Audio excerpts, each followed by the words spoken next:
सकाळी साधारण 12:30ची वेळ. मैत्रिणीचा अचानकच फोन आला. तिचं काहीतरी महत्वाचं काम होतं. तिला मला अर्जंट भेटायचं होतं. अगं, साधारण अर्ध्या तासात मला भेटू शकशील काय?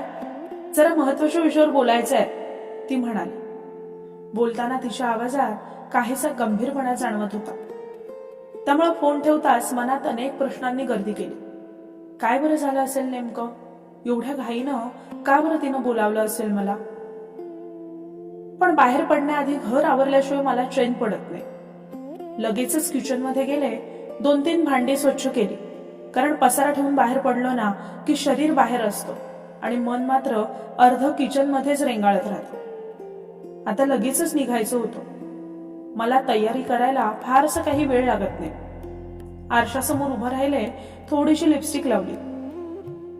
जग मात्र इथलं तिथं झालं तरी लिपस्टिक लावायची मी काही विसरत नाही. बाकी मेकअपच्या बाबतीत माझी फारशी काही रुची नसते. आता झटकन घराबाहेर पडले आणि रिक्षा पकडली. रिक्षानं नियोजित ठिकाणच्या दिशेनं आता वेग घेतला. श्रावण नुकताच सुरू झालेला आणि त्याचा परिणाम आजूबाजूच्या वातावरणावर स्पष्ट जाणवत होता. हिरवीगार शेती, गर्द झाडी आणि अंगाला झोंबणारा गारवारा, सगळं वातावरणच जणू नव्यानंच सजलं होतं. झाडांचा तो हिरवागार रंग डोळ्यांना सुखावत होता आणि त्याचवेळी मनालाही एक वेगळीच प्रसन्नता देत होता. क्षणभरापूर्वी मैत्रिणीच्या फोनमुळं मनात उठलेलं विचारांचं काहूर मात्र हळूहळू आता विरून जाऊ लागलं. नेमकं कशासाठी तिनं फोन केला असेल? मन पुन्हा त्या प्रश्नाकडे वळायचं आणि पुढच्याच क्षणी कोकणचा निसर्ग मला आपल्या कुशीतच ओढून घ्यायचा. डोक्यात कितीही विचारांचं वादळ असलं ना तरी कोकणच्या निसर्गाच्या सान्निध्यात आलो की मनाला आणि मेंदूलाही तात्पुरती का होईना सगळ्या विचारांपासून मुक्तता मिळते. मन मग या हिरवळीमध्येच कुठेतरी हरवून जातं. मी कुठेही प्रवास करत असले ना आणि डोक्यात कितीही विचार असले तरी निसर्गाच्या सान्निध्यात आले की छायाचित्र टिपण्याचा मोह मात्र मला अजिबात आवडत नाही. रिक्षानं आता वेग पकडला होता आणि मी मात्र कोकणच्या गर्द हिरवळीचं ते लोभस रूप मोबाईल मध्ये कैद करण्यात गुंग झाले होते. तेवढ्यात मैत्रिणीचा पुन्हा एकदा फोन आला. मला यायला थोडा उशीर होईल. मग मी रिक्षातून खालीच उतरले आणि नेमकं त्याच क्षणी रिमझिम पावसाला सुरुवात झाली. समोर एक अळूचं मोठं हिरवगार पान होतं.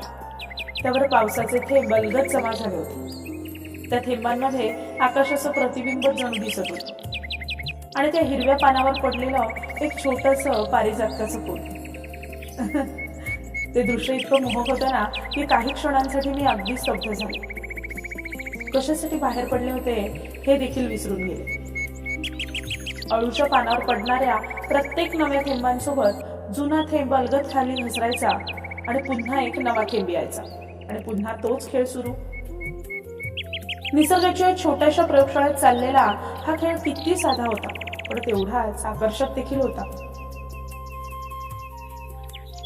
श्रावणातल्या पावसाचं स्वरूपही आषाढातल्या पावसापेक्षा काहीसं वेगळंच वाटतं. कधी रिमझिम सरी बरसतात तर कधी अचानक कोवळं ऊन डोकावतं. ऊन पावसाचा हा लपंडाव सतत सुरू असतो आणि या ऊन पावसाच्या खेळातूनच निसर्गाला त्याचा गर्द हिरवा रंग मिळतो. झाडं वेली नव्या पालवीनं खुलतात. डोंगरांवर हिरव्यागार गवताचे गालिचे पसरतात. मातीचा सुगंध हवेत दरवळतो आणि संपूर्ण कोकण जणू हिरव्या रंगाच्या कुंचल्यानं रंगून निघाल्यासारखा भासतो.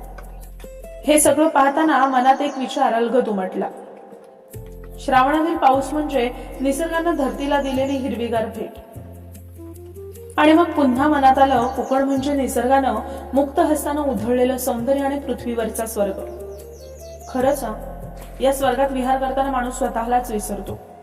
रोजच्या धावपळीपासून, चिंता विचारांपासून आणि मनातल्या अगदी प्रश्नांपासून काही क्षणांसाठी का होईना तो मुक्त होतो. मी देखील त्याच हिरवाई, त्याच रिमझिम सरींमध्ये आणि अळूच्या पानावरच्या पावसाच्या थेंबांमध्ये इतकी रमून गेले की आपण नेमकं बाहेर कशासाठी पडलोय तेच विसरून गेले. तेवढ्यात रिक्षावाल्याचा मोठा आवाज कानावर आला आणि माझी तंद्रीच भंग पावली. मॅडम, जायचं नाहीये का? अरे हो हो, मी म्हटलं. मी घाईघाईनं पुन्हा रिक्षात बसले आणि नियोजित ठिकाणच्या दिशेने निघाले. मनात मात्र कोकणची ती हिरवाई, रिमझिम पाऊस, अळूच्या पानावरून घसरत जाणारे थेंब आणि त्या हिरव्या पानांवर विसावलेलं ते छोटंसं पारिजातकाचं फूल अजूनही तसंच रेंगाळत होतं. कधी कधी एखादा प्रवास आपल्याला ठरलेल्या ठिकाणी घेऊन जातो, पण निसर्ग मात्र वाटेतच आपल्याला कुठेतरी वेगळ्या जगात घेऊन जातो. आणि कोकणातला श्रावण तर अगदी असाच असतो, मनाला हरवून टाकणारा आणि पुन्हा नव्यानं सापडून देणारा.